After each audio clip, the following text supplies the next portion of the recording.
Il y en a qui ont des couteaux juste pour l'impressionner et tout. Bon, puis tu prends ce que tu veux, tu prends le fric, tu prends la montre, enfin tu le dépoiles comme tu veux, puis après, bon, bah, tu t'arraches, quoi, carrément.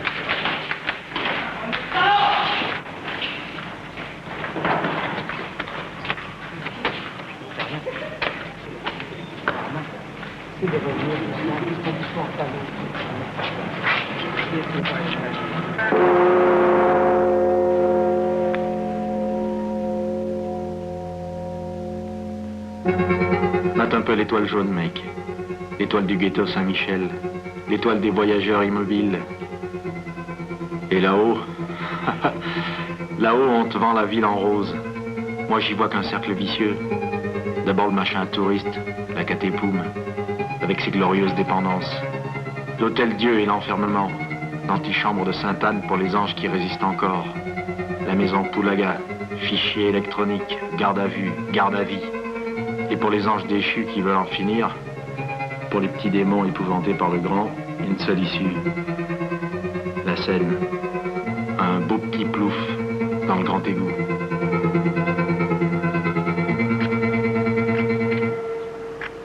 À travers le Paris pour touristes, nous avons suivi quelques marginalisés de la planète Saint-Michel, comme Yann la Défonce, en perpétuel état de manque.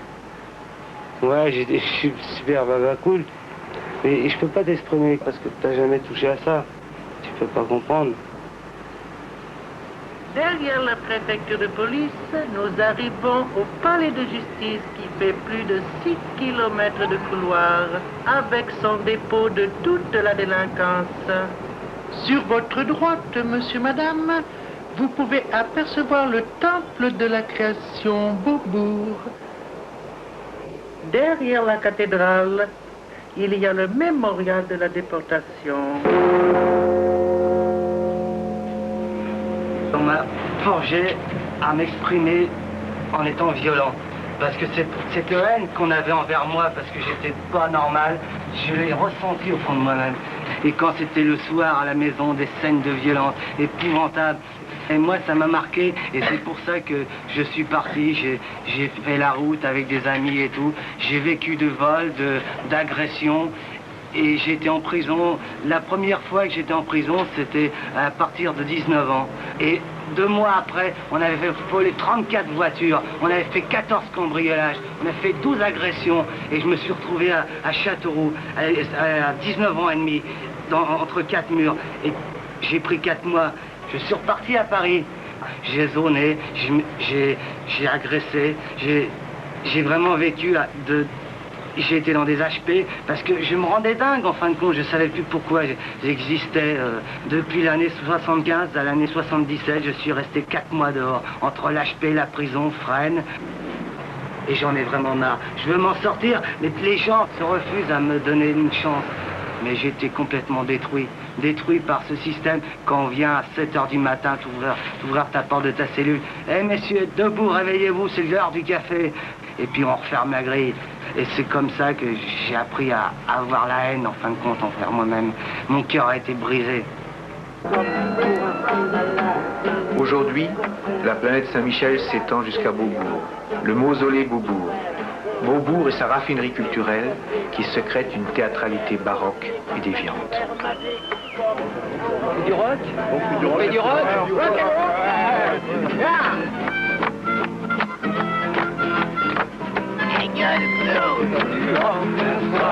Ton boulot, tu découles dans ton fauteuil, tu allumes ta boîte à peur, tu connais le programme par cœur, tu es un abruti de la télé.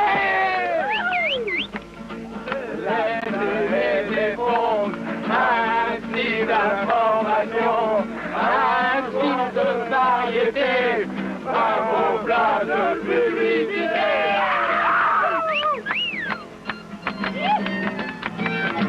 Entre chez moi, entre chez moi, entre chez moi. Pour ma télévision, casse-la. Entre chez moi, tu peux tout prendre. Je vous en prie, rentrez. Il y a la télévision, il y a le salon. Bah, le salon, ouais, c'est un peu petit chez moi, mais c'est quand même grand pour vous. Ah, vous êtes beaucoup, d'accord? Mais je vous emmène tous. 1, 2, 3, 4. Et puis, casser la télé, on fera un feu de joie. C'est tellement bon, les feux de joie. Et puis même, ma femme, Si vous la voulez, je vous la donne. Ta gueule! Lève-toi, ta femme! Il y a aussi Patrice, le saltimbanque, le sans domicile fixe aux 100 000 théâtres imaginaires. Je suis un enfant de la rue. C'est moi, Patrice, dans ce film, qui chante l'histoire des enfants perdus de la planète Saint-Michel. Il la défonce! Pauvre mec, là! Excuse-moi, mais moi je veux pas crever comme un chien, comme ce pauvre mec, toi. Ni être comme Mais toi. écoute! T'es un enfant gâté, un pauvre fils de bourgeois. J'en ai marre de tous ces porcs, vos gueules de cow-boy. Je me casse, moi, sur les routes, tu vois. J'en ai ras-le-bol. On est dans la rue pour l'été, c'est tout. Moi, j'espère aller aux Indes, tu vois. Bon, il y a peut-être la pauvreté là-bas, mais j'espère revoir, tu vois, des faces réjouies et pas des conneries pareilles. Et regarde ça, ce pauvre mec, c'est pas croyable, ce gars. C'est Dominique Le Zonard, avec sa couverture pour dormir et son chien pour seul amour. Chaque nuit, il part aux Indes. Chaque matin, il se réveille sur le pavé du quartier, prisonnier du temps.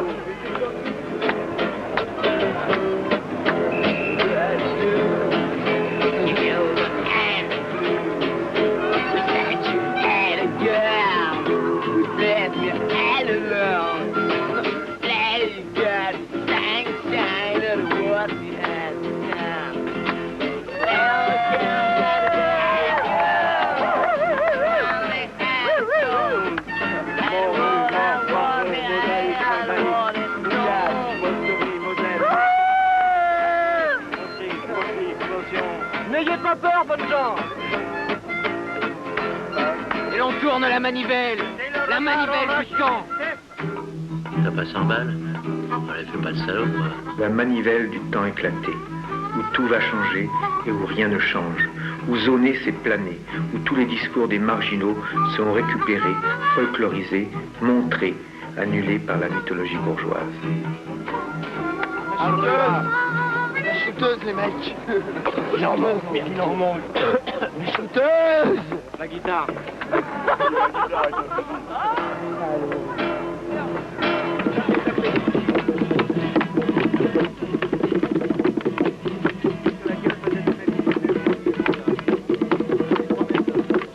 Alors, toi, chérie, je crois que je t'aime.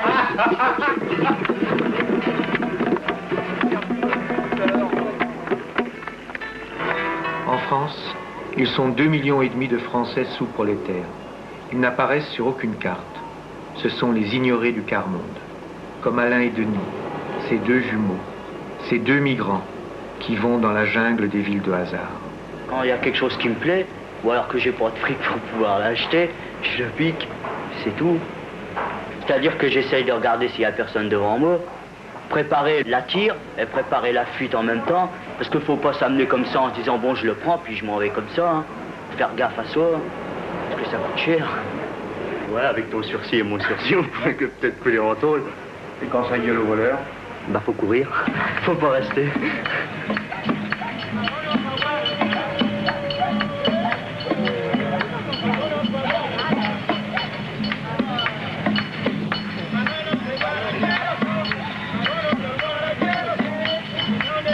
Mourad, de nationalité française, apatride culturel, fils d'un commandant de gendarmerie. Terre arabe, mère juive, rejeté par les deux communautés, élevé par des frères, par des Montfortins, je recherche toujours qui je suis. D'abord, dans ma jeunesse, ce qui m'a pas plu, c'est un petit peu cette éducation que j'ai reçue, cette culture qu'on m'a inculquée, qui n'était pas la mienne. Adorer un Dieu que je n'avais jamais vu, que je ne connaissais pas. Je suis parti sur les routes. J'étais ce qu'on appelle un hippie. Je me suis drogué. Dans la drogue, je me suis recherché. Dans l'alcool, dans le vol. Et je n'ai rien trouvé. Je ne me suis pas trouvé dans tout ça. Donc je suis parti, j'ai fait la route. Un peu tous les métiers. J'ai fait cracheur de feu. J'ai fait la manche. J'ai volé. Actuellement, je me recherche toujours. Et j'espère qu'un jour, j'arriverai à trouver vraiment qui je suis. À trouver mon identité réelle.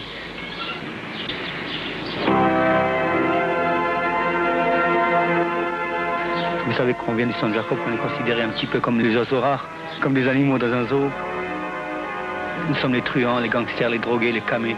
Tout ce que la société nous a obligés à faire, quand on est dans des artifices, tels que la drogue et l'alcool et compagnie, on leur a permis qu'ils puissent nous découvrir qu'on était des hommes comme eux malgré tout. Aujourd'hui, ça m'a amené à prendre conscience que le moyen de se retrouver, c'était de lutter. En suivant Mourad et quelques autres, nous avons découvert derrière la Bastille la face cachée de la planète, le fil rouge du film, la lutte de l'immeuble Saint-Sébastien.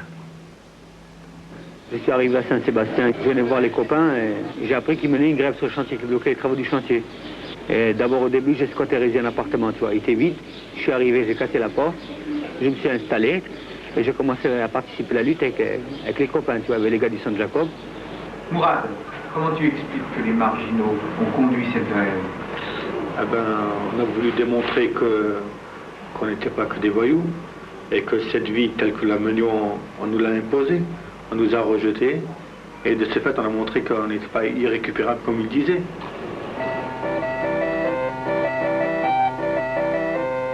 Richard, ex-truand, ex-enfant de Dieu et toujours sous-prolétaire. C'est le caricaturiste de Saint-Sébastien. Si je dessine, le dessin humoristique. Hein. C'est parce que j'aime ça d'abord, et puis si j'ai choisi de dessiner l'événement qui se passe actuellement à Saint-Sébastien, c'est parce que c'est un événement assez comique dans son genre, que je trouve assez sympa quand même. Et comme tout ce qui m'arrive, de plus ou moins loin ou près, j'aime bien le retranscrire en bande dessinée. Ça fait partie de moi-même, c'est ma vie.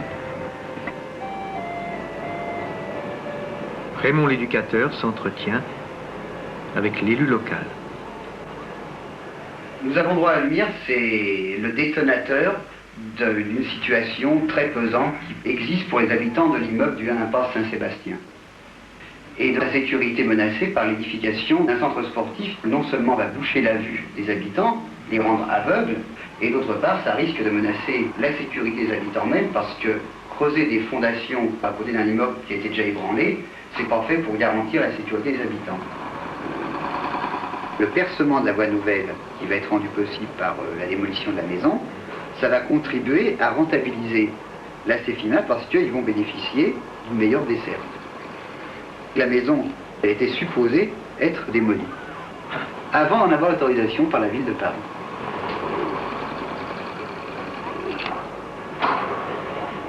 Ces gens, eh bien, n'ont eu d'autres moyens de faire valoir leurs droits et leur indignation et manifester leur mécontentement qu'en s'opposant à la construction, ils ont occupé le terrain, comme on dit. Là, il y a eu une convergence d'intérêts, et c'est dans cet ensemble que ces jeunes ont eu toute leur place. Mais là, c'est un point d'histoire. Gavroche, c'était pas un ouvrier, et pourtant... Non? Peut-être que 68 est passé par l'université et qu'un jour on aura un petit bout de révolution qui passera par les marginaux. Je sais pas, moi c'est pas ma théorie, vous savez. Mais une chose me paraît certaine, c'est que comme marginaux, ils sont victimes d'un système. Occupation du chantier, c'est le 7e jour. Il est 8 h du matin. L'occupation de Saint-Sébastien, c'est la révolte des petites gens contre un pouvoir établi. Et au départ, on était très peu. Et une fois de plus, le piquet de garde est là. Français, émigrés, panachés. D'abord, il y a M. Bonnard, du rez-de-chaussée sur la cour. Ensuite, Mourad le Bigleux, dit le révolutionnaire. Richard, le caricaturiste. Alain et Denis, les deux jumeaux, dit aussi 37-2 et 37-4. Et puis, il y a 2 ou 3 Parisiens de passage qui viennent là un peu pour le folklore. Tandis qu'André Lantillet parlemente avec le conducteur. Le chef du chantier était contre le mouvement qu'on menait, mais avec les ouvriers portugais, il était solidaire avec nous.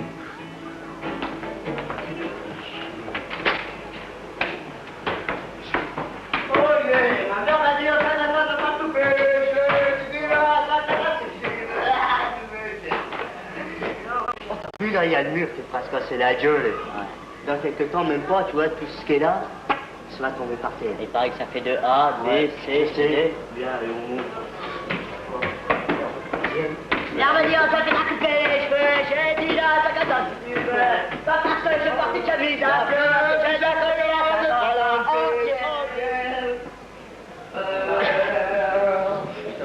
Oh, ça va, jumeau? Comme ci, comme ça, hein. Parce que putain, avoir tout ça, ça me cœur. C'est énervant, hein. Tu viens? D'accord. Tu viens, on va t'expliquer plutôt ça en haut, parce que ici... Ok, d'accord. Des fois on tombe, c'est bon, des fois c'est encore plus mauvais, ça dépend. Chaque fois on rentre comme à Paris, soit à Cherbourg, n'importe, il y a toujours quelque chose qui manque. Ben, c'est-à-dire, on recherche justement ça. Il y a toujours quelque chose qui manque. C'est-à-dire, dans chaque ville où on a été, bon, admettons, quand on est arrivé à Paris, on nous a mis comme dans un foyer. On a dit, c'est bon pour au début. Et puis après, je sais pas combien de, 2 ou 3 mois après, on nous a mis ici. Bon, on s'est dit, c'est bon, mais on sent quand même, il y a quelque chose qui manque. Qu'est-ce qui manque? Et voilà, c'est ça, on ne le sait pas. Il manque quelque chose. Mais quoi? Je ne sais pas. Ça, faudra découvrir. Alors là, on se dit, on ne sait encore pas ce qui manque. Alors quand on va nous renvoyer là-bas, on va dire, ben voilà ce qui manquait. C'était ce coin-là, celui-là, il est mieux qu'à Saint-Sébastien, quoi. On était devant des murs, et puis là, on va voir, il y a 1 ou 2 arbres devant chez nous. On va dire, ouais, c'est formidable. Puis 3 jours après, on va regarder par la fenêtre, on va dire, merde, il manque encore quelque chose. Mais quoi? On ne sait pas. Alors ça, on va chercher, on va dire, il nous faut quelque chose. On sait qu'il manque quelque chose, mais quoi? Alors là, on ne le sait pas. Et on va repartir ailleurs, on va dire, bah voilà ce qui manquait.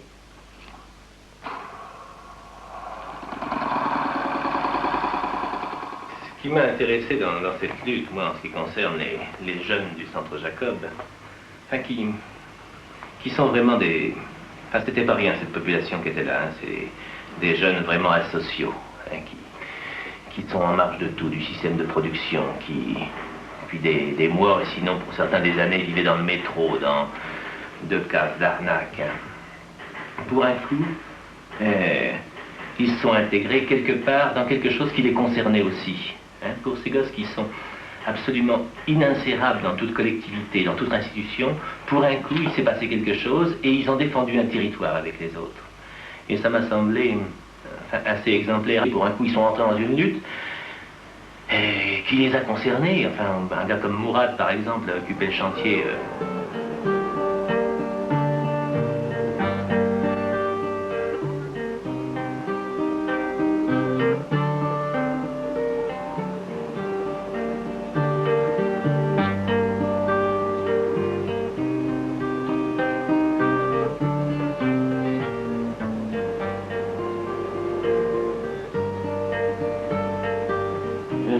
C'est un cheval qui est libre, on voit bien, il est seul, on voit la mer, le coucher du soleil, on voit que la nuit apparaît. Le cheval, il a des pensées à lui-même. Si, admettons, j'étais à la place de ce cheval, là, ce que je me dirais, moi, celui-là qui ne sait pas qu'il marche dans l'obscurité ne verra jamais la lumière, tu vois. Tu te dis des choses à toi-même, mais qui c'est qui pense, ce cheval-là? Tu ne peux pas le savoir. Mais il a bien des pensées à lui-même, parce qu'une bête, c'est intelligent aussi. Lui, ça trouve, si quelqu'un viendrait pour le prendre, pour le mettre à travailler et tout. Mais c'est un cheval qui peut repenser aussi à sa liberté. La liberté, c'est d'être seul, quoi. Au lieu de voir toute cette merde-là qu'il y a à Paris, on voit les flics, vos papiers et tout. C'est pas comme à lui, là. C'est une bête et le flic va pas s'amener devant lui en lui disant papier. Qu'est-ce qu'il va faire, lui? Il va se tirer ou il va pas bouger. Il mourrait, quoi. Parce qu'il n'a pas l'habitude d'être attaché et tout ça, quoi.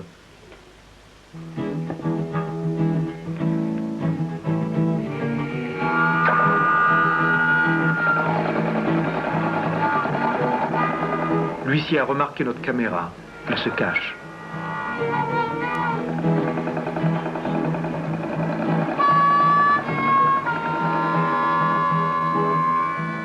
Il y a eu plusieurs petits incidents, entre autres avec les ouvriers du chantier qui voulaient emmurer notre terrain qui se trouve derrière. Donc par plusieurs reprises, on a réussi à gagner du terrain, on a réussi à gagner les 8 mètres quand même. Cet après-midi, par contre, ils voulaient encore empiéter dessus, si bien que ça finit par dégénérer un petit peu, ils ont appelé les flics. Bon, ça finit par s'arranger. Sinon, à part ça, il y a eu l'inspecteur du syndic qui est arrivé, le huissier du syndic qui est venu ici. C'est exactement le même huissier que sur le chantier. Tu parles, il s'est planqué dès qu'il nous a vu. Bah oui, il s'est planqué dès qu'il nous a vu, mais c'est pas grave. Ouais. Au sujet du huissier, ce que je voulais dire, c'est que quand il est arrivé avec le gars qui avait foutu l'affiche là. Alors je leur ai interdit de monter. Et là, il a relevé aussi les noms sur le planning. Oui, ça, il faudra faire attention à ne pas mettre les noms de famille sur le planning. C'est la 3e fois que les flics viennent et refusent de nous faire dégager et au contraire demandent d'arrêter le chantier. Qui est sur le chantier demain matin? Il va. Ouais, mais il faut vous réveiller, hein. Ben, faudra qu'il nous réveille. Il faut que la température soit bonne. Non, moi, je sens... On va y aller avec 45 Non, moi, je viendrai faire des petits sauts l'après-midi, mais je peux pas rester. Tu mets un enlevé en pointillé. Ouais. Qu'est-ce qui n'est pas là encore? Qui l'a mis au chien, par exemple? Allez, là-haut, là-haut. Tu es libre à midi demain? Bon, ça fait 3 personnes. Ouais, Richard. Ouais, je me fous sur mon 31, moi, demain. D'accord. Madame Cosse aussi. Madame Cosse? Oui. Il y a Françoise de 3h30 à 5h30.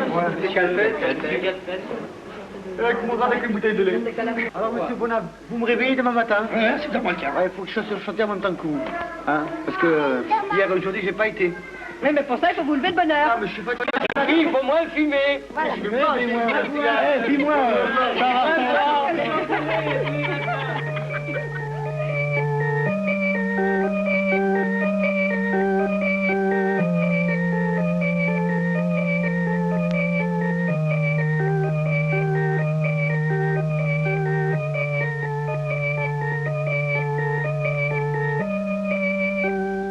T'es tatoué jusqu'au bout des ongles, toi. Ouais. Qu'est-ce que ça veut dire, ce tatouage-là? Ça, c'est une balle d'un calibre. Que t'as reçu? Non, que j'ai tatoué. Si tu veux, c'est ma préférée des armes, j'aime bien. C'est l'arme que j'aurai à choisir, ce sera un calibre. J'ai fait une balle, c'est tout. Là, c'est le serpent, parce qu'on a travaillé dans les expositions de serpents. On avait des crocodiles, tout ça. Mais pas des balaises, hein. Pas des crocodiles que tu vois à la télévision, hein, des petits. Là, Zambla, le roi de la jungle. Là, c'est le mort aux vaches, pour les flics. C'est-à-dire, on emmerde les flics, quoi.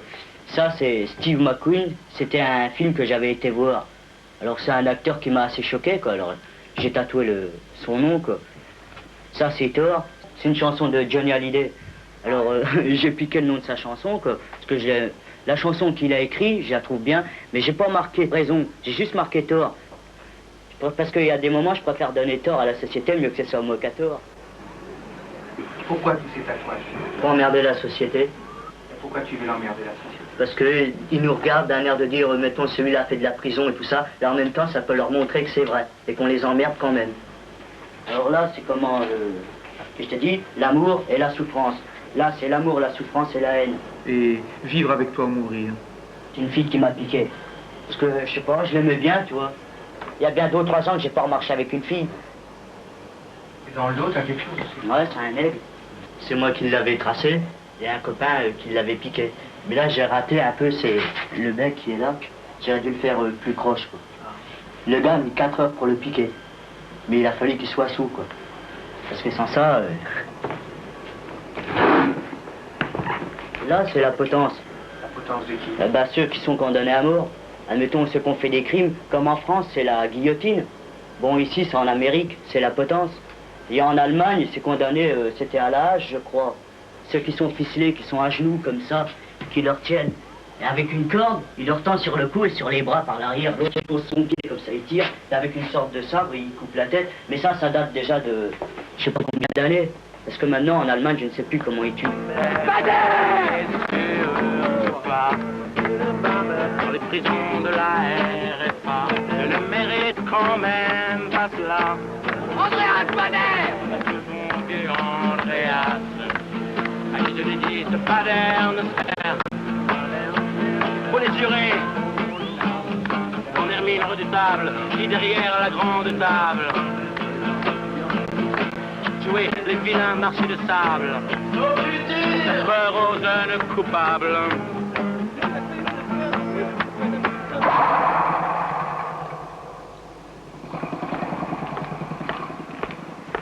Ça va? Ça va et toi? Tiens, salut Richard. Bien sûr, j'ai une gauloise. Comment ça va ce matin sur le chantier? Bon, à part le huissier, il n'y a pas grand-chose. Hein. Ouais, on pourrait peut-être prendre la relève, hein. Ben, il faudrait peut-être aider, hein. On y va.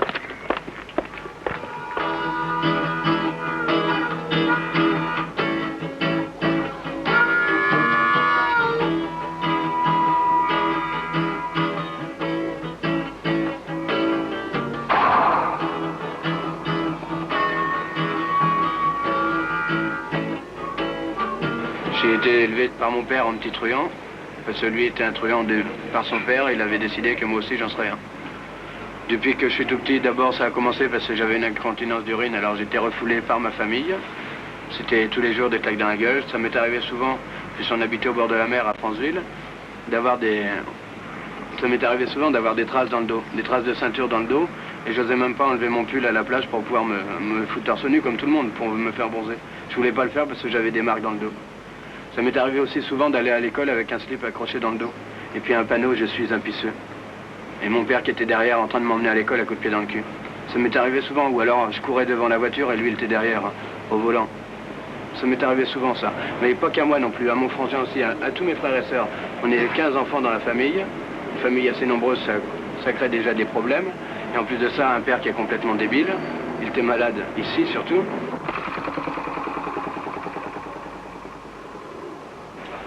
Le poignard de la vengeance, c'était à cause de mon père.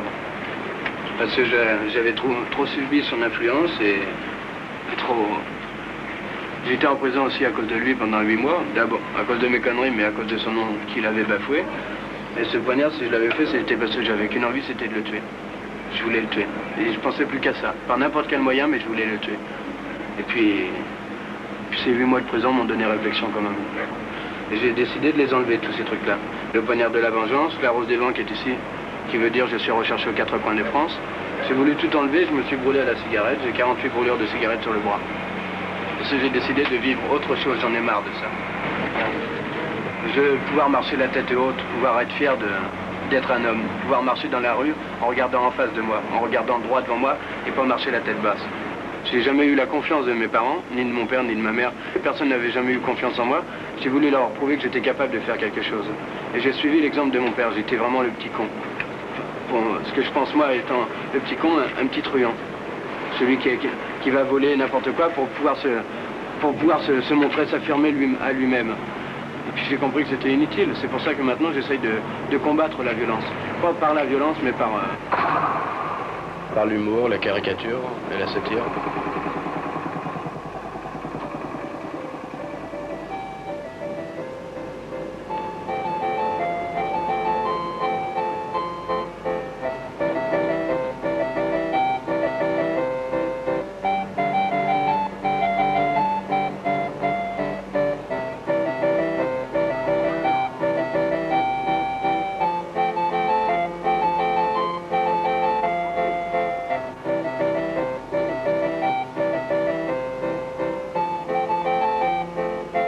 Il arrivera ce qu'il voudra, mais on ne sera pas séparés. Hein. Nos parents nous ont fait un caveau aussi. On est nés ensemble, on crevera ensemble.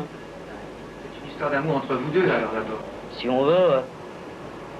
On a vu même où c'est qu'on allait être enterrés, c'est nos parents qui nous ont fait voir. Une place à 4 pour mon père, ma mère, mon frangin et puis moi. D'ailleurs, dans notre sac, on a une carte de visite en cas de décès. Ouais, tiens, je vais te la faire voir. C'était ma veste. Merde, ah ouais, elle est derrière toi, Jean. Et là-bas, on a une carte en cas de décès, tout ça, c'est faut qu'il aille nous chercher.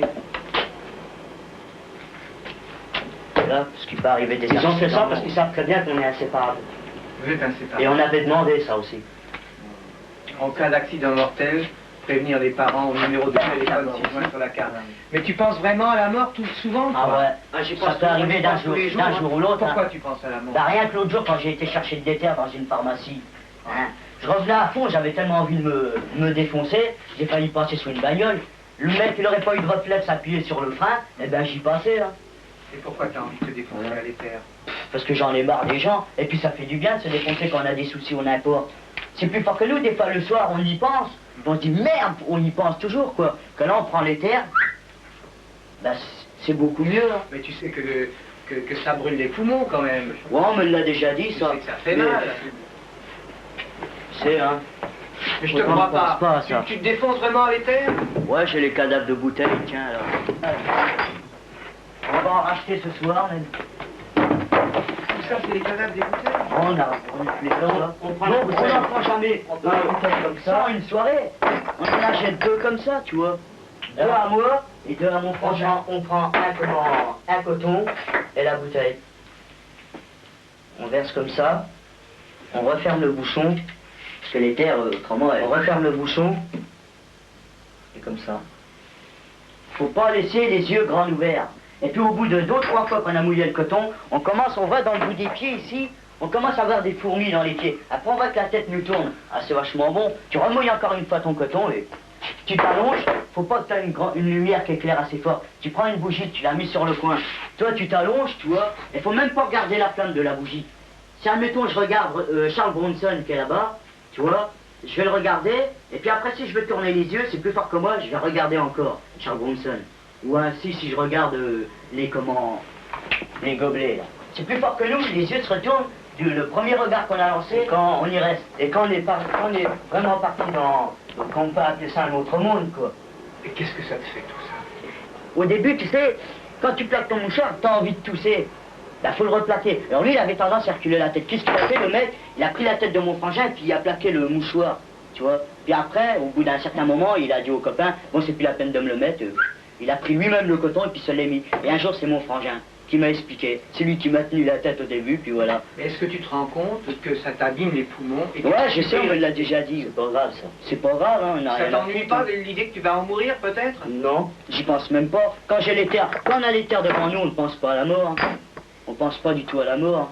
On pense à se débarrasser de cette vie-là, on dit au point qu'on en est, allez hop.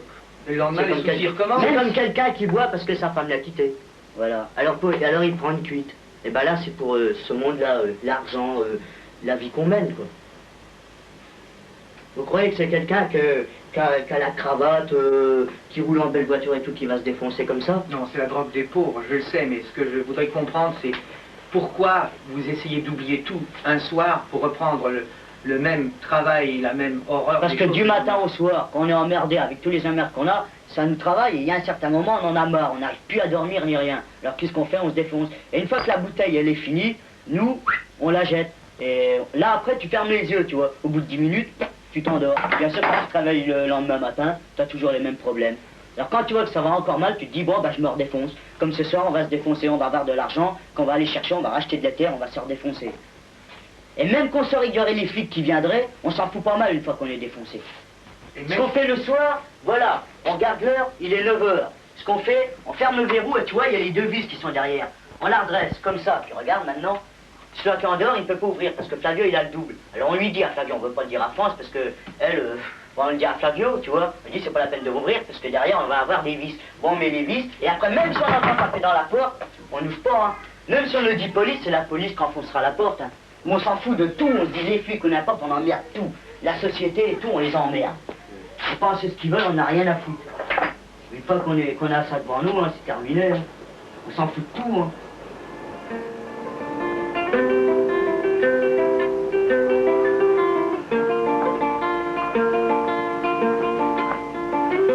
Rue Saint-Jacques, à 3 bistrots, roses poussées qui sont bien dans leur peau. Après Polymago, le temple de l'acide en papier. Pour ceux qui ne vont plus très bien, eh ben il y a le Dakar, le cloître.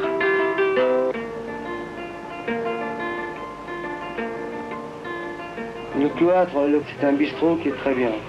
Il y a une nana qui vient le voir et tout ça, et puis il y a 2, 3 mecs qui te dépouillent. Moi je me shoot, je prends des trucs très forts, tu vois. Pas parce que tu sais, la dipertrol, l'héroïne, la cocaïne, la morphine et tout ça, c'est des trucs très forts, hein. Tu sais que tu peux crever d'une overdose, hein. Moi j'ai failli crever il y a 8 jours, d'une overdose. Et ben, je m'en suis sorti. Et l'infirmière qui m'a dit, j'espère que tu as compris. Ben, je lui ai dit, j'ai compris quoi? J'ai compris que j'ai failli mourir, c'est tout. Et elle m'a dit, vous changerez pas, vous les junkies. Alors Julien, assis-toi, tu vois, lui c'est Marcel, la Julie, la belle. Mais fais gaffe, elle est trompeuse. Lui c'est Hector le fou. Il s'en est fallu de peu qu'il en crève. Tu vois le groupe de mecs là-bas? Bah eux, n'en parle pas. C'est des pauvres tarés. Si tu veux, on peut se voir un coup au cloître. J'ai un peu d'argent de la dernière manche. Puis là-bas, j'ai des copains. 13, 13, bon vin, c'est le bon vin qui nous met tous en train. Quand le cocu se sent corner la tête, savez-vous donc sur quoi il se rejette? Sur le bon vin, c'est le bon vin, c'est le bon vin qui nous met tous en fête. C'est le bon vin, c'est le bon vin qui nous met tous en train.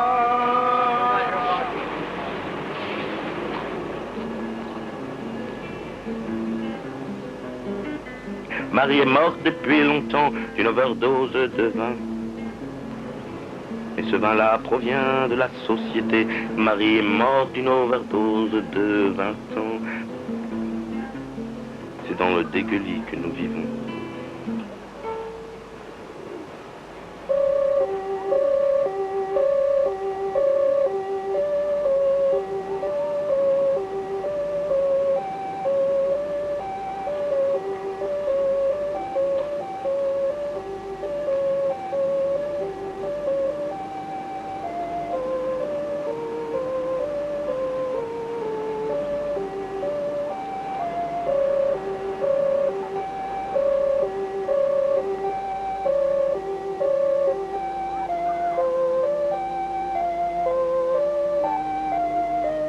Avec les problèmes qu'il y a aussi, problème d'argent, problème de boulot, problème de tout, quoi. Alors ça excite en même temps, on est énervé, alors tout de suite, pour un rien, qu'on nous dit un mot qui nous plaît pas, tout de suite on explose, quoi. Comme l'autre jour, dans le métro, tu sais, bon, on met des tickets quand on passe, et après, pour repasser, pour ressortir, tu pousses la porte. Moi, ce que je fais, je saute par-dessus le truc, je retombe devant un mec avec le costume, il fait « Oh, monsieur, vous pourriez faire attention », je le pousse comme ça, puis je dis « Il y a quelque chose qui va pas ». Et cela, il commence à gueuler. J'ai mis des pêches dans la gueule, c'est là que France m'est sauté dessus. C'est France qui m'a sauté dessus. Je voulais le démancher. Et puis après, quand France, je voyais ses mains, il me raidissait comme ça. Puis à un moment donné, je vois ses mains qui font ça. Je la pousse et puis je refonce. Le mec, il passe son ticket. Il s'est tiré, il a eu raison parce qu'il se prenait deux coups de pied dans la gueule. Comme l'autre jour, là, le terrain de bowling. Tu sais, il y a le feu rouge. Moi, je voulais passer. Il y a un bonhomme, le temps du feu rouge, il descend d'une DS noire. Il tire sa veste. Avec une belle chemise bleue, une cravate noire, tu vois. Qu'est-ce que je vois derrière? Une bonne femme avec sa petite fille. Je me demande où c'est qu'il allait, ceux-là. Mais dis donc, cette petite fille-là, plus tard, elle n'aura pas besoin de bosser, parce qu'elle doit en avoir des levées. Tout ça à cause de leur famille. Alors quand tu vois une petite branleuse comme ça, qui est déjà riche à sa naissance, hein, ça fout le moral en l'air. Alors bosser, c'est de la merde. Hein. Alors ça écœure de voir ça. Hein. Alors il suffit qu'on nous adresse une parole pour que tout de suite ça éclate, quoi. C'est-à-dire les malheureux ont les épaules lourdes. Je suis contre la violence parce que j'en étais trop victime. Parce qu'on n'a pas eu ce qu'il nous fallait quand on était plus jeune, alors on essaye de l'avoir autrement. On se révolte. Pour moi, il y a deux sortes de violence. Il y a la violence gratuite, qui est celle qui est pratiquée dans le métro et dans les rues, l'agression et tout. Et la violence justifiée, tu vois, c'est celle des ouvriers qui font la révolution, qui prennent des armes ou autre chose, tu vois. Bon, la violence gratuite, elle est compréhensible. Tu vois, parce que tous les jeunes loulous qui braquent dans le métro, tous les braqueurs et tout, sont issus d'un milieu d'ouvriers, tu vois, de prolétaires ou de sous-prolétaires, tu vois. Ils sont issus de ce milieu, entassés dans des cités comme Sarcelles ou Saint-Denis, tu vois, des cités dortoirs, tu vois. Et les gosses, ils ont besoin de s'affirmer, tu vois. Et pour eux, c'est la seule manière, c'est la plus mauvaise, tu vois, mais c'est la seule manière de s'affirmer, tu vois. Si un jour on arrive à faire prendre conscience de beaucoup de choses, tu vois, on arrivera à ce qu'il exerce une violence, mais une violence justifiée, tu vois. Et pour toi, Flavio? La violence que j'ai vécue, c'était une violence dégueulasse, mais que je la refuse pas. Parce que je sais pas, je me suis trop laissé conditionner par la violence, et je l'aime trop la violence pour pouvoir changer. Bon, j'essaye de la aplatir, pour essayer d'avoir une vie assez régulière, assez stabilisée, mais je ne deviendrai jamais un non-violent. Parce qu'ils m'ont trop poussé pour devenir un violent, alors ils ont voulu faire de moi un violent, ok, je serai un violent. Ils ont voulu faire de moi un assassin, je le suis devenu. Maintenant, je trouve certaines personnes qui m'ont fait confiance, comme le Saint de Jacob.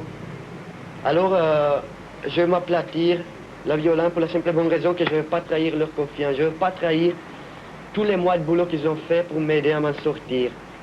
Mais c'est pas de dire que je me serai calmé. Parce que je suis né calme, ils m'ont poussé à la violence et je resterai toujours une violente.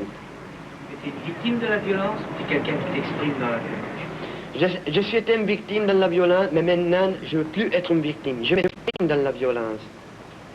Et je dis, je serais prêt encore à tuer si ce serait nécessaire. Et sans le regretter. Parce que pour moi, ça, c'est une forme de révolte. Et ça me fait vachement chier à voir certains, bon, comme les camés par exemple. Qu'est-ce que c'est les camés? Bon, ce sont des gens qui ont eu des malheurs dans la vie et puis ils essayent de trouver une calme, mais hors de la réalité. Mais tandis que cette calme, elle est fausse aussi, parce que le monde, il est trop pourri.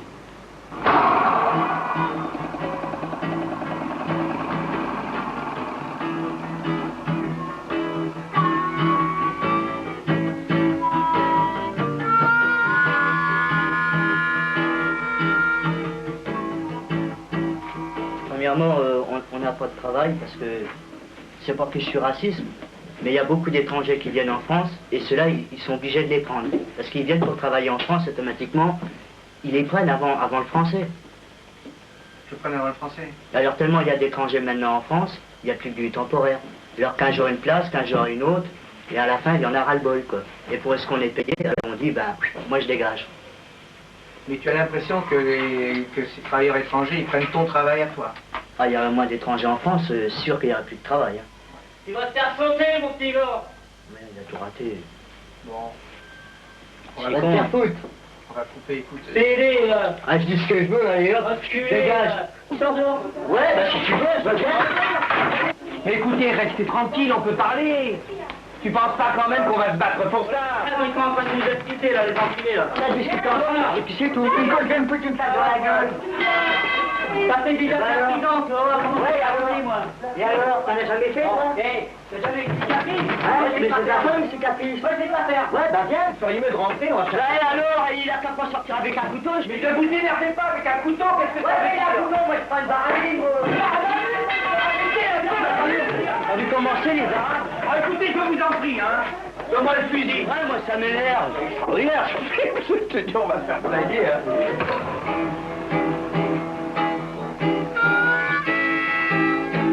28e jour d'occupation, 7h30 du matin. Les grévistes sont en place et les éboueurs aussi. Si l'on renvoyait tous les éboueurs, qui donc accepterait d'enlever les ordures à leur place? J'ai pas envie de le faire, mais si je devrais vraiment le faire, je le ferai. Mais il y a peut-être des Français qui voudraient le faire. En attendant, les autres qui voudraient le faire, ben ils ne peuvent pas. Voilà. Pourquoi? Parce que c'est eux qui l'ont. Les Noirs qui sont français, hein? Ouais, mais moi je cause de ceux qui ne sont pas français. Et puis c'est les premiers à se plaindre de la France. Hein, ils disent, ouais, la France, c'est ci, c'est ça, j'en ai marre. Alors qu'est-ce qu'ils foutent ici? Ils n'ont qu'à dégager. S'ils sont pas contents de la France, qu'est-ce qu'ils branlent ici? Et ça, on veut leur expliquer, mais seulement ils ne comprennent pas. Ils croient tout de suite qu'on est raciste, que, allez, va te faire foutre et tout ça. Voilà ce qu'ils croient dans leur sale tête, ces mecs-là. Ils sont complètement narvalos, ces mecs-là. En ce moment, tu défends un territoire dans cette maison. Ouais. Il y a pourtant des Arabes, il y a pourtant des émigrés qui participent à cette lutte. Ouais. Ça n'a pas changé quelque part l'image que tu te faisais d'eux? Comment ça, l'image? Ils participent à ta lutte, ils y participent également pour toi, pour les Français. Parce que s'ils n'y participent pas, alors, et qu'ils veulent garder le terrain, alors, ils vont se fier sur les autres, peut-être, à ce qu'on défende leur terrain. Pourtant, moi, je vous ai vu faire le piquet de grève, ce matin encore, avec des émigrés, avec des Arabes, avec des Français, pour défendre quelque chose qui n'était pas immédiatement pour vous. Mais nous, on fait partir de ce terrain. Ça, je sais. Que tu partages quelque chose avec eux? Ah bah ouais. Alors, peut-être que on se met ensemble. Peut-être que ce ne sont pas seulement des ennemis, ce sont des compagnons de travail. Ah bah oui. Peut-être que aussi, quelque oui. part, ce sont des frères. Ça, moi je ne sais pas ce qu'ils pensent dans leur tête, hein. Ouais, comme Mourad. Enfin, bien sûr, c'est un Français, mais il est du côté arabe, lui. Et je le déteste pas. Je déteste personne, moi. Qu'est-ce que ça veut dire pour toi, défendre ton territoire, alors? Ben, défendre son territoire, pour moi, c'est défendre sa pauvreté. Balade du pauvre Yann, balade de la plongée au trou.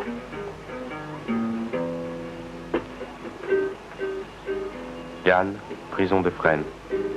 Division 1, cellule 391.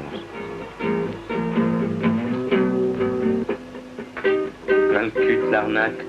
de l'héros, la matraque. T'en seras à gerber ta vie de voyou, il restera plus mec qu'à plonger au trou.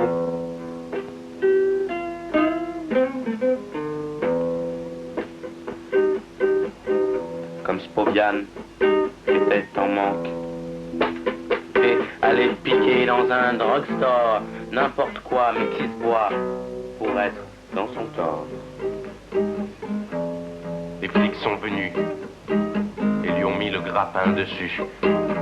Ainsi qu'Yann est tombé en flag à Fresnes pour un kill de rouge, un vieux fond de haine, blague de délire, de douleur, haine de soi-même.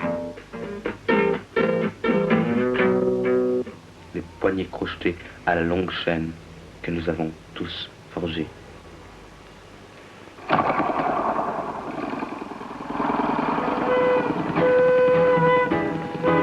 Oh, Flavio! Flavio! Ouais. Tu fais piquer de base avec nous?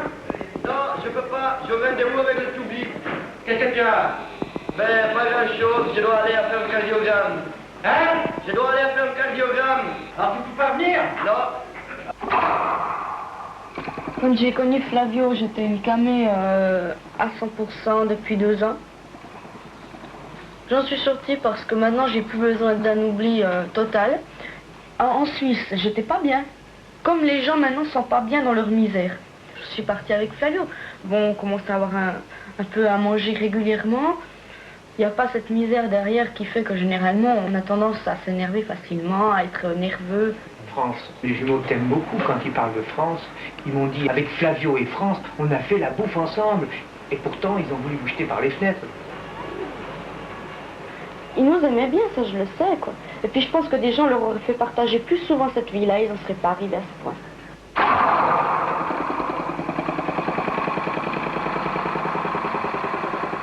Et puis moi, ça soit table, moi j'avais pas faim, j'étais dans les bas, j'étais tellement plein comme une vache. Et puis je sentais une main qui me prenait les cheveux et qui me bloquait. Et j'avais une cuillère qui me rentrait dans la gueule. Et c'est là que, quand je suis revenu à Fermo, je voyais Flavio qui était en train de me bourrer de bouffe dans la gueule. C'est moi qui avais... J'avais pas faim. Et Flavio, il voulait me forcer à manger en cause de mon insuline parce que je m'étais piqué. Il voulait pas que j'avais un malaise. Alors je me suis énervé, j'ai pris la table, je l'ai collé contre la fenêtre, je me suis levé, puis j'ai commencé C'est moi qui a poussé Flavio, remarque, à le faire bouffer.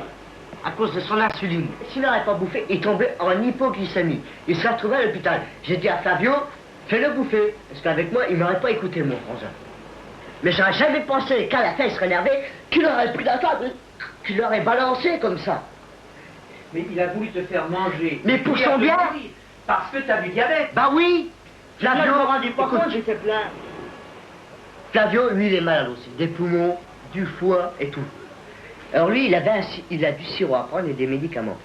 On a dit à Flavio, tu prendras tes médicaments devant nous pour qu'on soit sûr.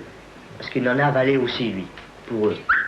Il s'est retrouvé à l'hôpital. Il a voulu se suicider. Il a voulu se suicider. On l'a accompagné à l'hôpital et tout. Alors lui, Flavio a dit, bon, bah, parce que vous voulez me forcer à prendre mes médicaments pour que j'aille bien, eh ben moi, je veux que vous faites votre insuline aussi.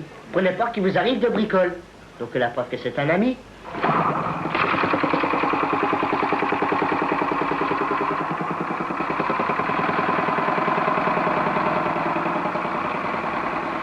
Ces 2 gars qui vont pas vivre longtemps, comme ils vivent actuellement, ils pourront pas vivre longtemps. Donc avec les terres, avec justement même en oubliant de faire leur piqûre ou bien parce qu'ils veulent pas la faire, ils vont mourir dans 3-4 ans selon moi. Ça fait combien de temps que t'as pas fait ta piqûre? 2 jours. 2 jours, hein. Mais pourquoi tu t'es pas piqué avant? On en a marre, et tous les matins, je sais pas si tu vois, les ennuis qu'on a, bouffer, on se pique pas, en puis tant pis, il arrivera ce qu'il voudra. Et puis pas à bouffer, il n'y a rien, j'en ai marre. Parce qu'il y a 1 an, on était venu à Jacob, que vous pouvez demander à Raymond. Il y a une appelée, je sais plus comment, une madame, enfin bref, qui nous a renvoyés. Elle dit, vous allez prendre un bon à la préfecture, vous allez vous rebarrer. Parce qu'elle nous a pris pour des paysans.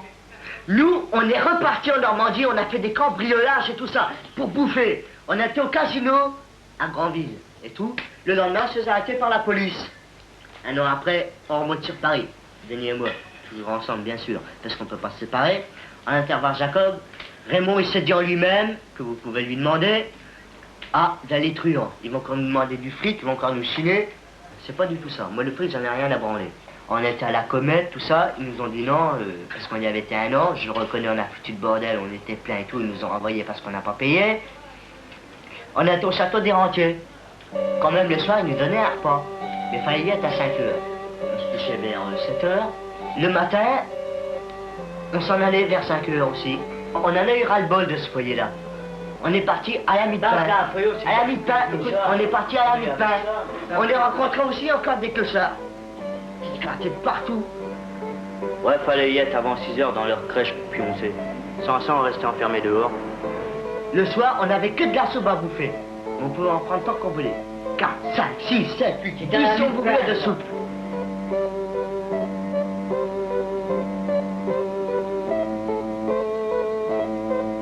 Mais le matin, il y a un machin qu'on peut mettre 100 balles dedans.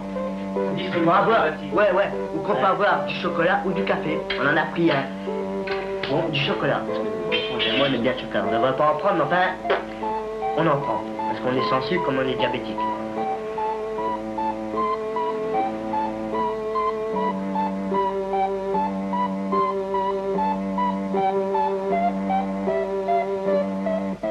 On s'en va, on dégage. Oh, puis au bout de 10 minutes, je dis, mais ça va pas, lui. J'ai dit, il faut appeler police secours, ça va pas. Ils lui ont emmené à l'hôpital. Ils m'ont dit, bon ben, on va vous faire une prise de sang aussi. Parce que lui, il est arrivé, il était bien, il était debout à côté. J'étais bien, j'étais auprès de l'enfant. Je disais ça. Il me disait, ça va? Mais réponds-moi, est-ce que ça va? Il ne répondait toujours pas. Le docteur, avant qu'il mette du sérum, j'ai dit, je peux aller pisser un coup? Il m'a dit, ouais, allez uriner, et allongez-vous après. Et ils m'ont mis du sérum. Puis il y avait fallait passer au sous-sol, il y avait un couloir, mais là, je voyais les lumières qui étaient allumées. C'était dans les sous-sols, on passe par les sous-sols. Quand la bouteille était finie, c'était toujours normal. Ah, puis tout d'un coup, je vois les infirmières qui faisaient ça comme ça. Je suis tombé dans le coma. C'est depuis ce temps-là que tu te piques régulièrement ainsi que ton frère? Non, en ce moment-là, on se piquait régulièrement. Mais c'est depuis qu'on est ici qu'on se pique plus. Parce qu'avec tout ce qu'on pense, tout ce qu'on a dans la tête, est-ce qu'on va réussir, est-ce qu'on va pas réussir? Alors le matin, voilà, on dort. Le soir, on se couche dès 1 ou 2 heures du matin. Alors quand on s'endort, quand il vient le matin, oh, il est 10 heures, oh, puis on a le temps. Et Alain, tu t'es pas piqué? Oh, puis ça ira comme ça voudra. Allez, on dort et tout, on sera en dehors, voilà. On dit ça. Alors on se réveille, des fois il est 3-4 heures de l'après-midi. Alors on se dit, il est 3-4 heures de l'après-midi, oh puis c'est plus la peine de se piquer, on va se piquer demain. Et le lendemain on se dit, oh puis on se piquera après-demain. Alors c'est bien que ça fait 2 jours on s'est pas piqué quoi. Mais tu sais que t'es en danger là. Ouais, je le sais, mais dans des cas comme ça on n'en a rien à foutre. Quand on a tellement de problèmes, on dit ça ira comme ça pourra. Mais tu t'en fous de retomber dans le coma alors? Je m'en fous. Combien de fois t'es déjà tombé dans le coma? Oh, je suis tombé au moins 7 fois dans le coma hypoglycémie et 2 fois en acidosique, des comas acidosiques. J'avais dormi pendant 2 jours dans le coma. En ce moment-là, j'avais 10 ans, j'étais à Avranches. J'étais tout jeune, quoi, j'avais 10 ans. J'avais encore quelques heures. Hein. Le coma acidosique, c'est près de la mort. Prends ta piqûre au moins, dis donc. Je vais pas ta mort sur la conscience, moi. Oh. Ouais, ben attends, je vais me piquer. Toi aussi, Alain, alors. Voilà. Ça, c'est l'insuline retard. Celle-là, elle réagit 7 heures après. Ça, c'est en cas d'hypoglycémie. Alors voilà, on met l'aiguille ici. On tire sur le piston pour pouvoir donner de l'air. Tu es tout prêt déjà pour la piqûre? Ouais, mais faut qu'on se trempe les mains à l'alcool pour avoir les mains stériles un peu. Ah ouais, bah bien sûr, parce que c'est un peu dégueulasse. Alors, on prend l'alcool, on en met sur le coton, comme ceci. Bon, alors on referme la bouteille pour ne pas qu'il y ait des saletés qui tombent dans l'alcool. Et puis je serre le coton. Et je me nettoie les mains. Alors je repose le coton s'il y a moins de poussière possible. Alors je prends la seringue. Je tire pour donner de l'air dans l'aiguille. Et je tape dessus pour que les bulles remontent ici. Après, je purge l'aiguille. C'est-à-dire purger, c'est au cas où il y a une poussière dans l'aiguille. Je purge, rejeter l'insuline. Comme ça, s'il y a une saleté, alors elle s'en va, tu vois. Je pose l'aiguille, bien sûr. Et puis c'est là, je vais me piquer. C'est-à-dire ici. Dans le ventre. Voilà. Alors, je prends le coton et je nettoie la place. Il faut toujours prendre la place avant. Après, j'enlève l'aiguille. Parce que si je me pique avec l'aiguille, des fois le liquide, il ressort. Moi, je reprends la peau, je reste moi avec l'aiguille parce que j'en ai qu'une. Je prends la peau et j'enfonce l'aiguille. Mais je l'enfonce pas entière parce que j'ai 2 insulines à faire. Je remets la seringue et je mets le liquide. Tu vois. Une fois que le liquide est mis, je tourne l'aiguille et je la renfonce entièrement cette fois-ci. Je la retire et je reprends l'autre aiguille. Parce que si j'aurais qu'une aiguille, je serais obligé de me piquer en 2 fois. Excusez-moi, je vais peut-être un petit peu nouiller. Parce que ça fait très mal. Vous vous êtes perdu dans les rues sans fin. Le rêve, la peur, la folie étaient là.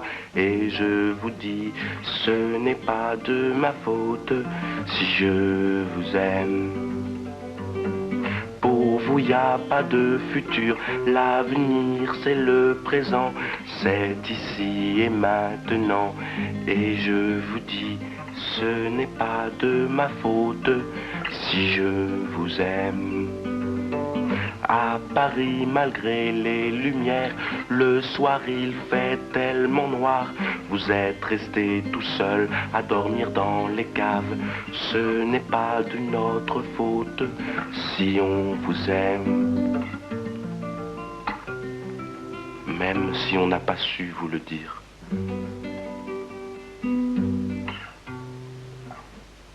J'en avais marre, je voulais manger. Pour se faire hospitaliser, juste avec à l'hôpital, j'allais manger et j'aurais faire une assistante sociale, grâce à me débrouiller.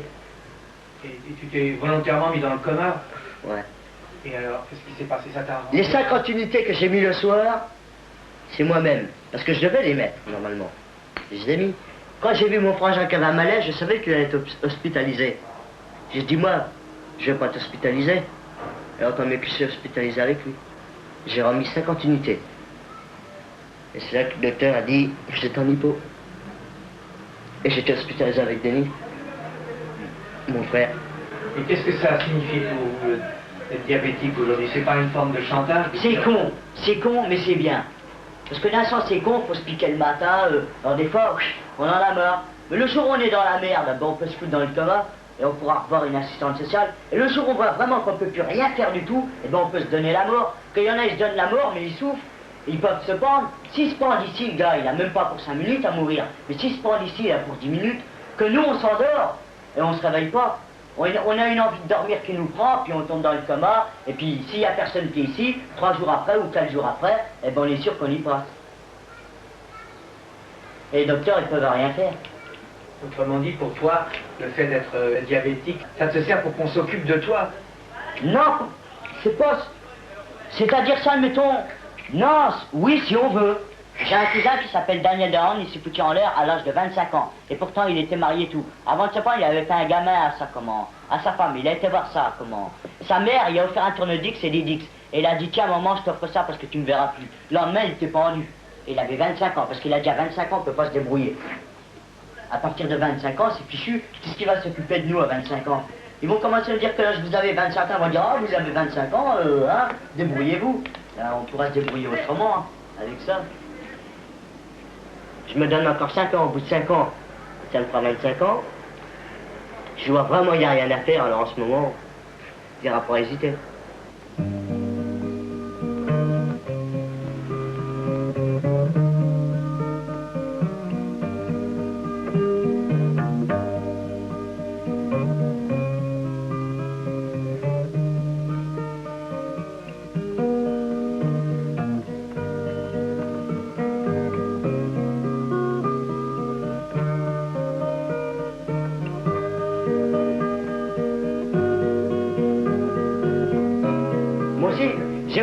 Moi j'aimerais avoir une situation, appuyer une femme et tout, ainsi que Denis, mais qu'on soit ensemble. Mais Denis et moi, on a toujours voyagé ensemble. Et ça fait 5 ans que ça dure, ça. C'est pas au bout de 2 mois qu'on peut se démerder. C'est impossible. Le voyage parce qu'on envisage quelque chose, quoi.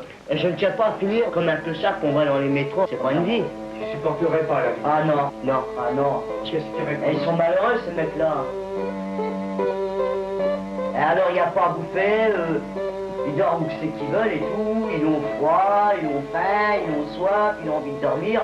Et les mecs, ils sont à plat. Au mieux là. Rien que de les voir, moi ça me fait déjà tout drôle. T'as vécu sur le voyage, t'as vécu sur le voyage. Et là, on essaye justement, on voudrait arrêter le voyage justement. pour arriver à trouver quelque chose de stable.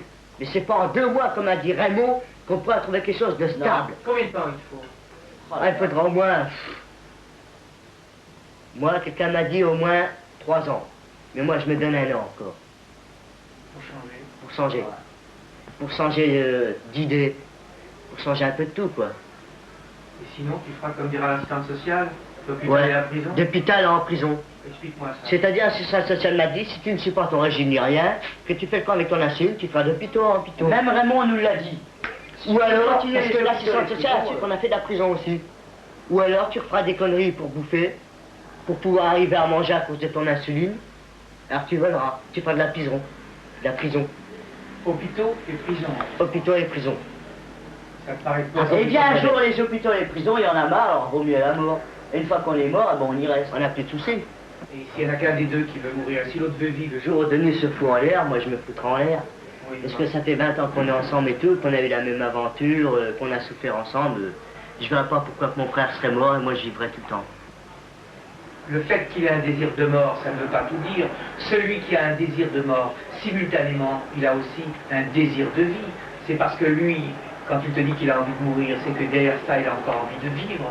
Oui, d'accord, mais il peut se foutre en l'air par un coup de cafard ou quelque chose comme ça. Mais moi, si je le vois mort, moi aussi, ça va me donner le cafard. Et je vais repenser à tout ce qui s'est passé entre nous. Et moi, à ce moment-là, ça va me taper sur la tête et je ne vais pas pouvoir résister. Et avec mon insuline, l'insuline est mon maître. Je peux faire ce que je veux avec. Tu peux te donner la vie. Je peux me donner la vie comme la mort. Même que je ne me foutrais pas en l'air, parce que c'est mis en l'air, je peux avoir un choc moral. Et un choc moral, ça va sur le cerveau. Et on peut devenir à moitié barjot. Et se retrouver en hôpital psychiatrique.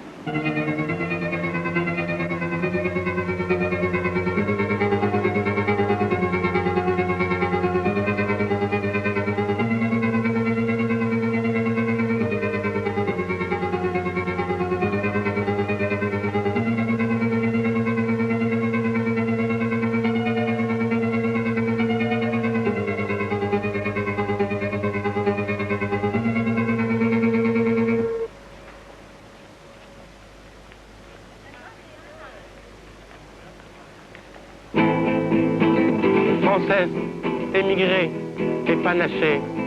Quelle est votre différence dans la douleur? Aucune, mes frères et sœurs, vous le savez. Toutes les larmes des hommes sont salées. J'ai travaillé 1 an et demi à Fos-sur-Mer et malheureusement j'ai eu un accident, je suis tombé de 15 mètres de haut. J'ai passé 6 jours dans le coma. J'ai perdu mon œil droit et l'œil gauche, la vue a commencé à baisser. La balade de Mourad, le bigleux.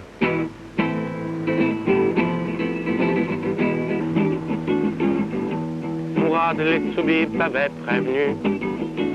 Pour tes yeux, hélas, ils n'ont rien pu. Tu vas devenir aveugle, t'es foutu. Apprends donc à lire un braille. Oublie les squats, les luttes, la racaille. Et grouille-toi, bientôt tu ne verras plus.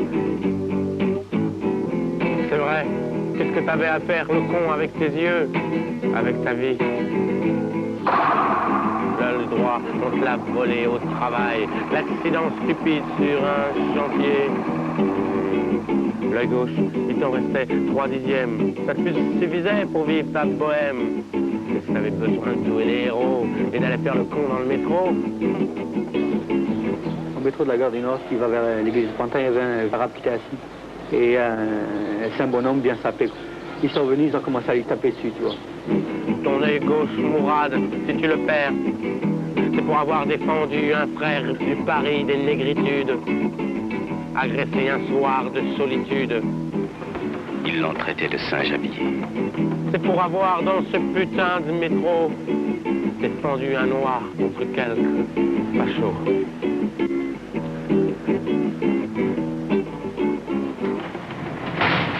J'ai crié, alors, ils m'ont dit de fermer ma gueule, je les ai insultés pour qu'ils laissent tomber le bonhomme, ils sont revenus sur moi. Et ils m'ont entouré, il y en a un qui m'a fait un croche-pied, j'ai reçu des coups de pied dans le visage. J'ai passé un mois à l'hôpital et ma vue a diminué depuis ces jours. C'est là que tu t'es retrouvé à l'hosto des 15-20 chez l'ophtalmo. Mourad, tout au bout du tunnel, écoute la liberté, frémit et bat des ailes. C'est trop con l'histoire des 15-20 pour un gars de Saint-Sébastien. Un peu d'âme, trop con, trop triste, trop amer. Pour ceux qui ont crié sur ces murs, les palissades, les flétissures, dans l'obscur de leur morne tanière. Nous aussi, nous avons le droit à la lumière. Nous avons le droit à la lumière. Je suis obligé peut-être d'apprendre le braille ou quelque chose, tu vois, mais ça ne changera rien à ma vie, tu vois. Tu vois, ma vie, tu vois, si tu veux pour ainsi dire, je vis dans l'obscurité même actuellement, tu vois. Aussi bien obscurité physique, parce que je ne vois plus rien, mais même morale, tu vois. Tout ce milieu qui m'entoure, pour moi, c'est l'obscurité, tu vois. Et je dois lutter contre ça, tu vois.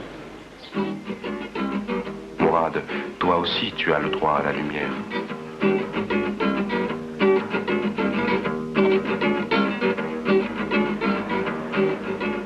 Je t'aime, Michel. Je refuse mon histoire. Rire, dérive, délire.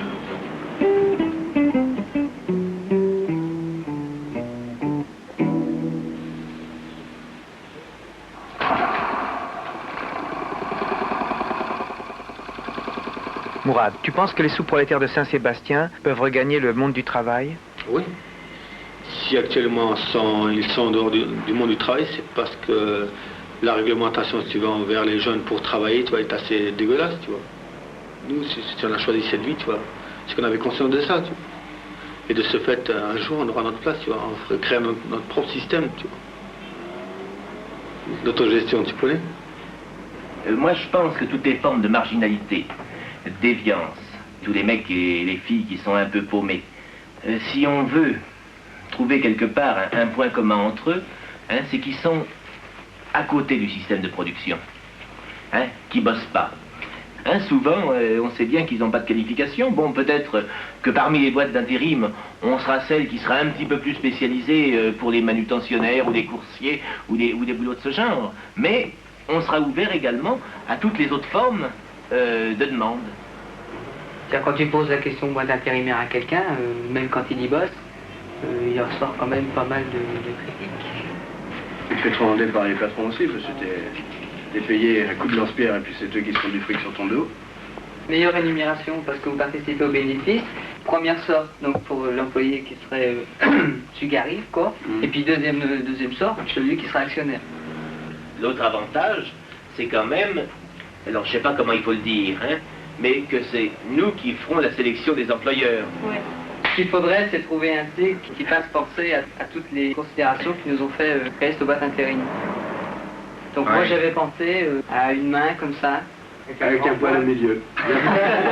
Non mais c'est pas sûr parce que la main c'est l'outil et l'outil c'est l'intelligence. Puis une main qui tient une corne d'abondance. Paris sans S comme un pari justement. Un pari c'est sur le travail. C'est que le marché des jeunes, c'est quelque chose de terrible. C'est ceux dont on ne s'occupe pas, ou ceux qui servent de manœuvre, ou ceux qui finalement ont des formations à l'école qu'on veut bien leur donner, ou qui n'ont jamais la formation qu'ils désirent. Les jeunes, c'est quand même le problème numéro 1 sur le marché de l'emploi. La vie continue, il y en a qui n'arrêtent pas de rêver à une coopérative autogérée. Mais ça fait trop longtemps qu'on y pensait. On dit que c'est utopique, mais qu'on pourra tout partager. Là, ce qu'on fait, c'est qu'on va se proposer comme main-d'œuvre, et puis, minimum d'argent qu'on va répartir en disant ça, c'est les salaires, ça, c'est notre organisation, mais il n'y a personne qui va venir se sucrer sur notre dos. On va représenter une centaine de postes de travail. Or, le marché temporaire sur Paris, c'est 300 000 salariés actuellement. C'est la maquette de notre boîte intérim autogérée que j'ai dessinée là.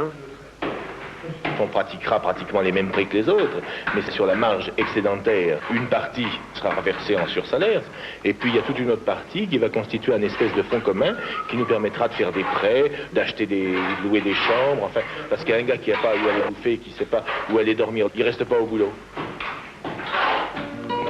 La vie continue, toute nue. Mais peut-être qu'on aura une place pour chanter. Mais peut-être qu'on aura une place pour enfin aimer.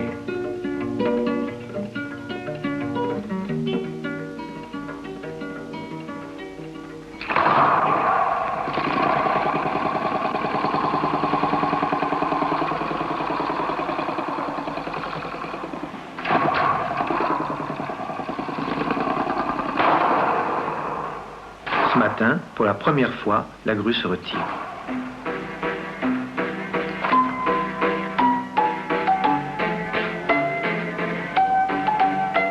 La délégation arrive gaillardement à l'hôtel de ville. Il y a là André, Raymond l'éducateur, Mourad, l'élu local, Madame Coste, Monsieur Calfette, Madame Bonnard et Claude Defard. Et surtout, un parfum de conspiration dans l'air.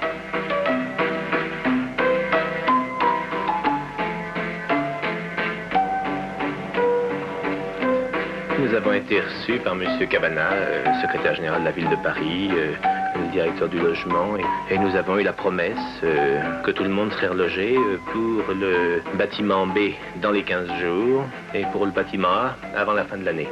Pour les jeunes du Centre Jacob, nous avons obtenu 4 petits logements dans le domaine de la ville de Paris.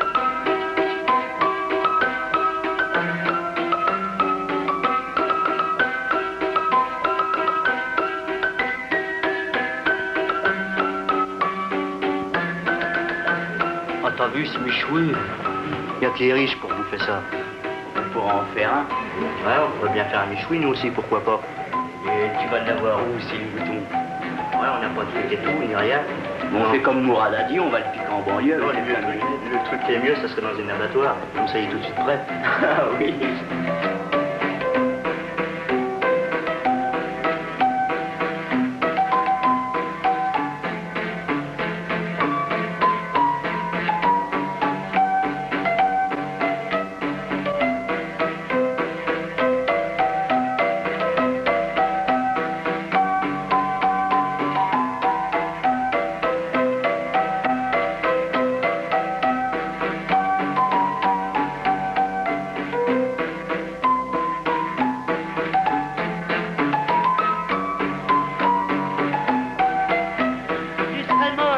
Ça serait la même chose. Je te dirais quand même que t'es beau. La routine qui était une pocharde a donné son cœur à des mères. C'est ma morphine, c'est ma coco.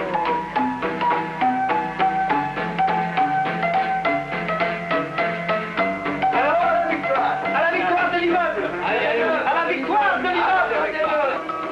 Oh, à la bonne voile!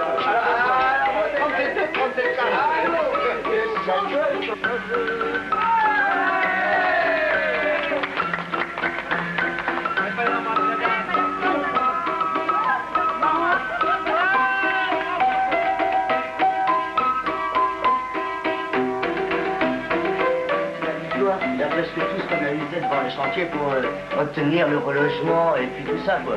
Alors on est fiers d'avoir gagné, d'avoir lutté ensemble, que ce soit noirs, algériens, français, tous ensemble, quoi. Avoir obtenu le relogement, quoi. Parce qu'en faisant ça, on se dit, ce qu'on est en train de faire là, ça signifie victoire. Victoire. Ce qu'on a gagné, qu'on a obtenu ce qu'on voulait, au moins. On peut pas dire on est des vaincus, on est des vainqueurs. Là, vraiment, oui. Peut-être qu'il va y avoir des jaloux qui sont en face. On les emmerde. Ça, c'est rien, ça. Parce qu'on a tous lutté ensemble. On est fiers de nous, quoi. Voilà. Et tout le monde sont fiers. Bon, voilà, et cette fameuse manifestation... Ça a l'air de bien se terminer à notre faveur, grâce à tous ces jeunes qui nous ont soutenus. Ouais, ils nous ont aidés un petit peu. Ah oui.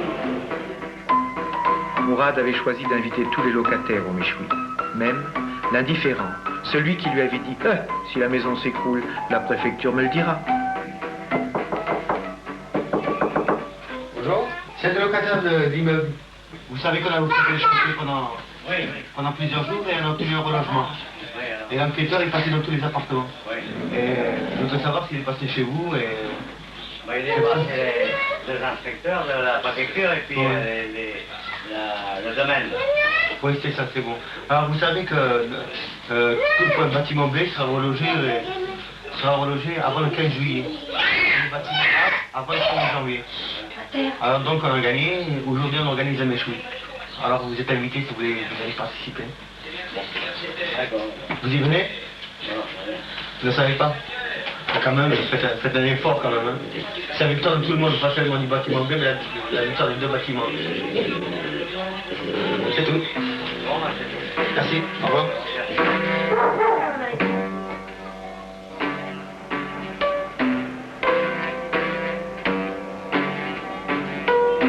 Et nous, qui avions apporté bouteilles et amuse-gueule pour arroser l'événement, étions pris d'un curieux malaise. Pourquoi ce michoui que nous attendions tous comme une fête tourne-t-il à l'angoisse? Peut-être que la violence, c'est le non-dit du discours.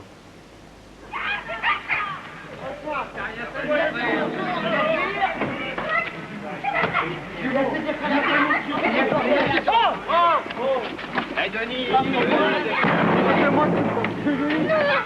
Attention!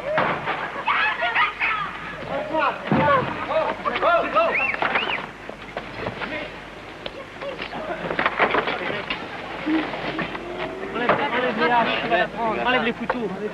Quel est le Richard qui se le bute? Laisse-moi le dire, amène ta gueule là. Amène ta gueule. Tu peux ça te dire. Denis, on va te buter. Viens toi là. Amène ta gueule. Viens toi qui fais de l'aïkido, viens. Je vais te ranger ta gueule moi. Viens toi qui fais des kilos là. Je vais te ranger ta gueule. Salaud! Vous qui est le Richard? Hé, toi, premièrement, je vais te la choper ta gueule demain! Je vais te la choper! Les Kidokas, là, qu'est-ce que tu fous, là? Hein, tu veux venir? Hein, oh! Les Kidokas, là, tu veux venir? Eh, t'as vu les deux coups de pain que t'as reçus dans la gueule? Je vais t'en redonner d'autres, moi! Si tu veux! Moi aussi! Hein? Eh, les Kidokas, là, tu viens? Viens, les Kidokas! Allez, toi, 5 minutes! Arrête, arrête! Hé, le jumeau! Ça va mal, arrête! Va, toi! Attention, les armes, là! C'est pas vrai, mais ils ont peur de pleurer. Laissez-vous dire qu'on a foutu le bordel à Mini qui vous a téléphoné! Parce que c'est pas vrai! C'est pas vrai,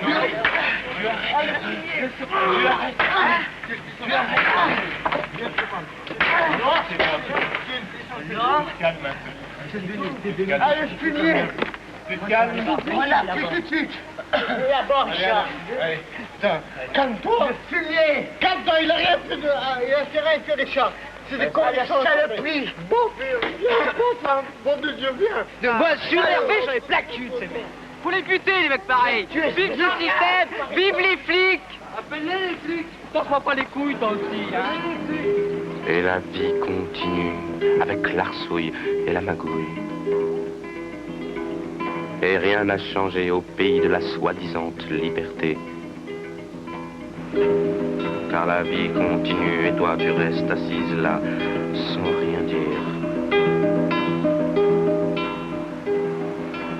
La vie continue. Qu'est-ce qu'on va foutre nous deux? Allons changer le monde, ce monde qui est déjà vieux. Bonjour Raymond. Excuse-nous de la manière avec laquelle nous partons, mais nous aimons trop la liberté pour vivre enfermés dans la société. Le monde est condamné de toute façon, alors nous allons profiter des instants, les derniers avant la fin. Tu peux donner toutes nos affaires au paumé de la sauvegarde. Ne te fais pas de soucis, nous sommes deux, et nous sommes équipés pour l'aventure. France et Flavio. Et la vie continue, on tourne quand même dans le labyrinthe de la folie. À peine sorti de prison, Yann redevient le chômeur d'avant, le paumé, l'exclu. Quand tu sors de tôle, tu fais n'importe quel boulot, même à risquer ta peau. Tu vois, j'ai travaillé 8 heures à 64 mètres de hauteur pour poser des projecteurs sur le toit de Notre-Dame pour gagner 10 sacs. J'ai failli me tuer 2 fois, mais ça c'est pas grave, on meurt qu'une fois. C'est ça l'intérim, hein. Comment qu'ils ont gagné sur mon dos? Après on dira les jeunes ils veulent pas travailler parce qu'on les exploite. Après on dira les jeunes pourquoi ils se défoncent, pourquoi ils shootent, mais... Et la vie continue. On se demande si ça viendra un jour et qu'on aura de la place pour chanter. Et qu'on aura de la place pour aimer. Et la vie continue et on n'arrête pas de penser à un autre jour où tout enfin sera partagé. Vive la décadence du livre occidental! Vive la défonce! Ouais! La défense, c'est trop, mon gars. Mourir jeune et faire un beau Alors, quand mon chien sera grand, tu rigoleras au moins. Moi, connard, attention. Ça te plaît? Et moi, je vais traîner mes savates sur la route aussi, je reste pas comme un con dans le système. Et tu seras toujours savaté par les flics. Avoir du fric, tout ça, tu m'emmerdes, tu m'emmerdes. Mais moi aussi, je t'emmerde. Et vous tous, pareil. Parce que vous, avec vos perruques roses et vos... T'es pas punk, t'es con! Si t'es pas punk, t'es con! Vous bouffez! Non, moi je suis franc, cette bande de cons, moi, regardez-moi. Bien sûr qu'il est franc, mais comme lui, on y passe. Avec la gueule qu'il a, il est obligé d'être franc. Et toi, Richard? Moi, je viens à Beaubourg tous les dimanches pour pouvoir étudier plus facilement. Sinon, en semaine, je travaille comme aide-magasinier dans les métaux. Et le soir, après les 9 heures de boulot, je fais 3 heures de cours du soir pour pouvoir m'en sortir surtout de ma condition de sous-prolétaire. J'ai décidé de, si possible, de pouvoir continuer dans l'électronique. Mes espoirs vont jusqu'au BTS si je peux y arriver. D'autre part, il y a Muriel qui attend un enfant pour le mois de janvier. Je pourrais pas me permettre de rester avec 2000 balles par mois. Un gamin, il faudra bien le nourrir. Il faut que je fasse quelque chose pour m'en sortir et puis pour pouvoir être comme tout le monde, pouvoir marcher la tête haute. Je tourne la manivelle du temps. Mais les gens continuent leur chemin. J'étouffe et on étouffe tous. On étouffe devant les usines. On étouffe devant les militaires. Devant le fric. Tu te demandes pourquoi cette violence.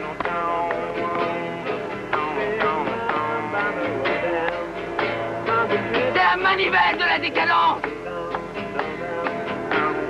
La violence doit descendre dans la rue. Tournons la manivelle. Et les gens continuent leur chemin dans ce Paris de merde où ils marchent et crèvent.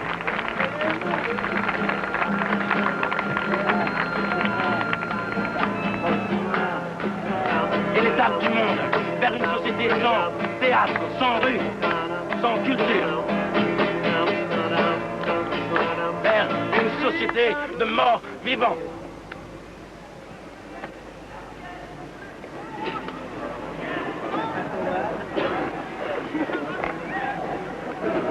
Bien vous plaît. 100 balles, merde. Bien vous plaît. Déconnez. Ah, et voilà. Eh, t'en feras pas 100 balles et j'ai envie de bouffer.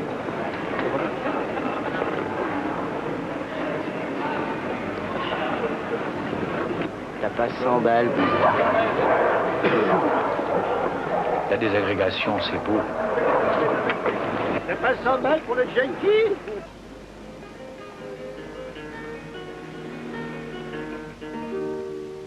Ils ont traversé la chaussée, avant que ce soit la voie lactée. Ils sont tombés là comme des martiens, des bons à tout, des bons à rien, les jumeaux. Sur notre planète d'enfants perdus, je crois bien que le diable leur soufflait au cul.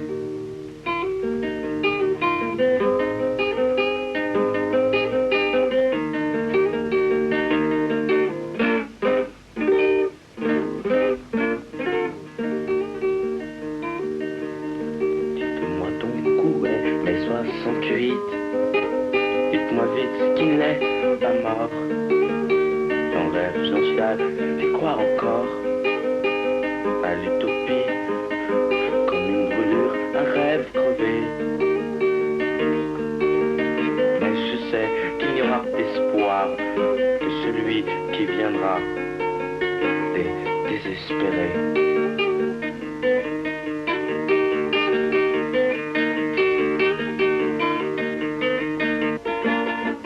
Mais je sais que l'espoir viendra des désespérés.